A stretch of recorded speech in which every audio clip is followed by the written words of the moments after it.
So I want to talk a little bit about the 1964 Morinaga set. It's a great set. So a small set of only 17 cards, of which I have 12. So I'll be showing those. So I'll show the cards and talk a little bit about the set. The players themselves, I won't discuss in too much detail. If you want to learn more about the individual players, I actually wrote a blog post about this set on my site, Nippon Baseball Retro.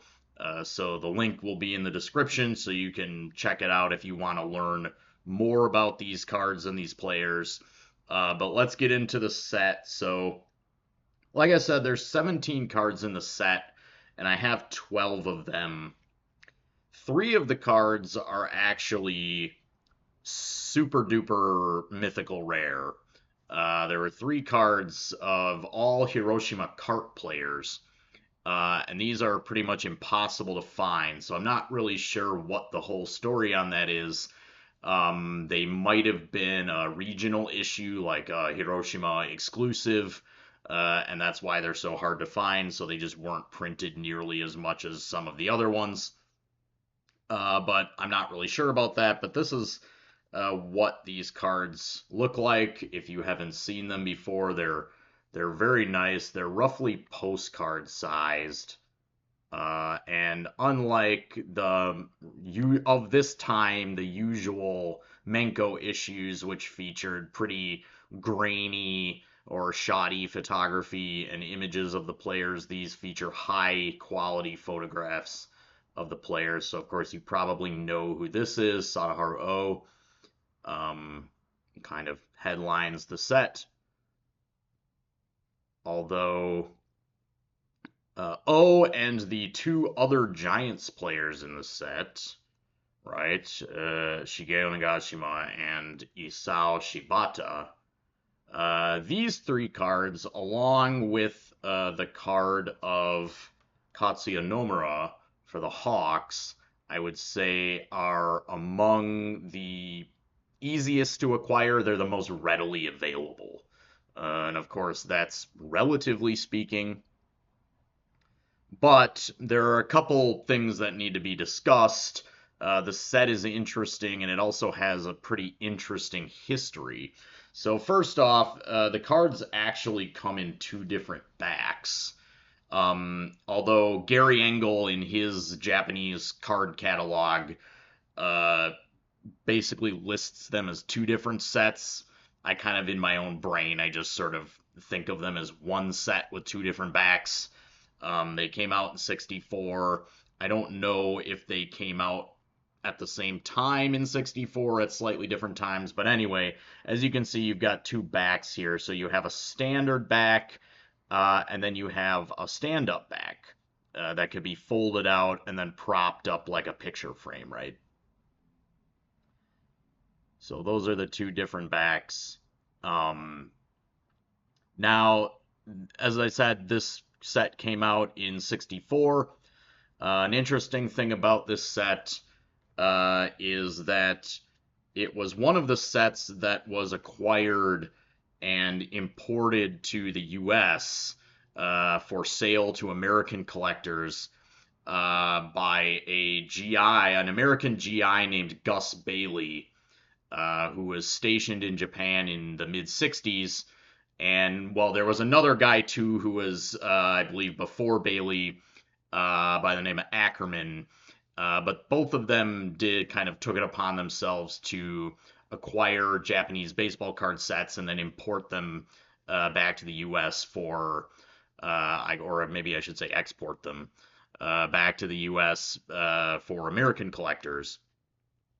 And 64 Morinaga was one of the sets that Gus Bailey, one of the American servicemen, acquired. But interestingly, he only got 12 cards in the set of the 17. And furthermore, he got a little bit fewer, he didn't get as many of this card.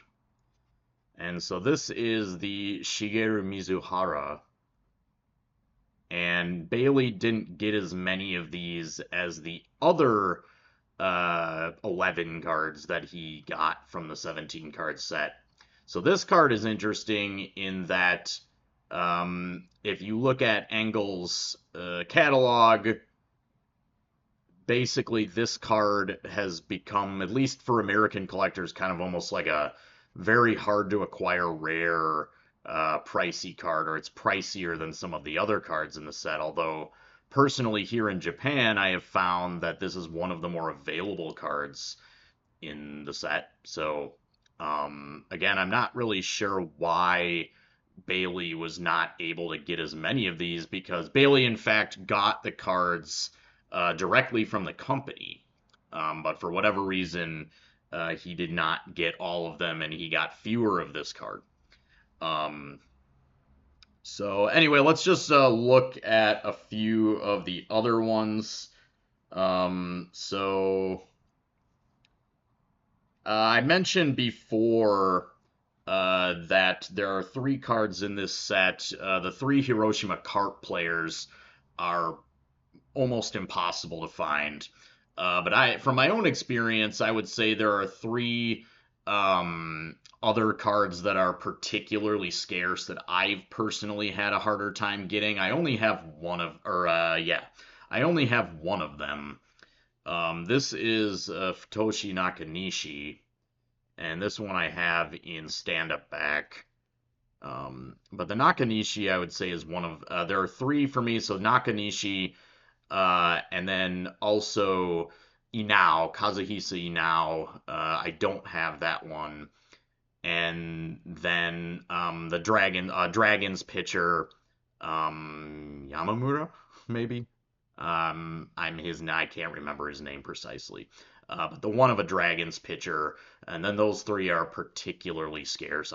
I only have this one of those three, and based on my own searches, those just noticeably don't come up as much as the other ones. But that is here in Japan, so I think there might be, because this set was imported by Bailey, I think there might be a bit of a disconnect or some differences between which cards can be acquired here in Japan versus which cards can be more easily acquired, in the States, or, and vice versa. So, but Nakanishi's pretty tough. I don't see Nakanishi very often. Here's another nice stand-up back of Yasumitsu Toyoda. Our stand-up back for the Swallows. Oh, by the way, if you also want to learn more about Bailey and Ackerman, I'm going to link you to another blog post by our friend who goes by NPB Card Guy. He's not on YouTube, but he does have a blog, and he has, from several years ago, a excellent write-up about Ackerman and Bailey that I think is kind of like a must-read, so I will link that too. And there is a section about 64 Morinaga, but kind of their whole story, along with other sets that they acquired. Here's a nice one of Toru Mori.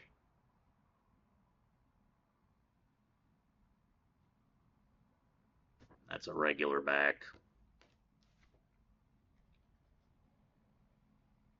Shinichi Eto for the Dragons.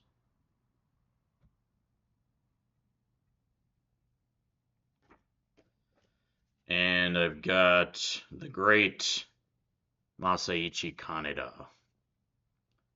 Great pitcher. Without a doubt, the Japanese League's pitching GOAT.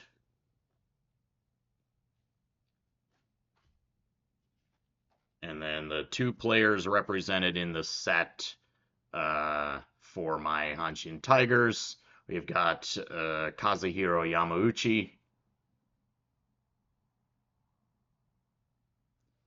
And then another great pitcher,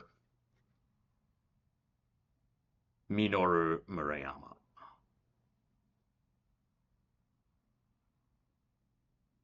and I think I might have called the Dragons pitcher, Murayama by mistake, when it's actually the great Minoru Murayama for the Tigers. I think I messed that up, not sure. Um,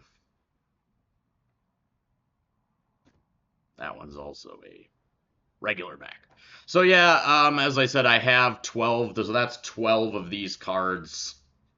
Um, of the 17 now, so that would mean the five that I don't have, again, if you're keeping track, three of those are the Hiroshima Carp players that are mythical, and I might not ever get one ever. When they do come up, they're very pricey.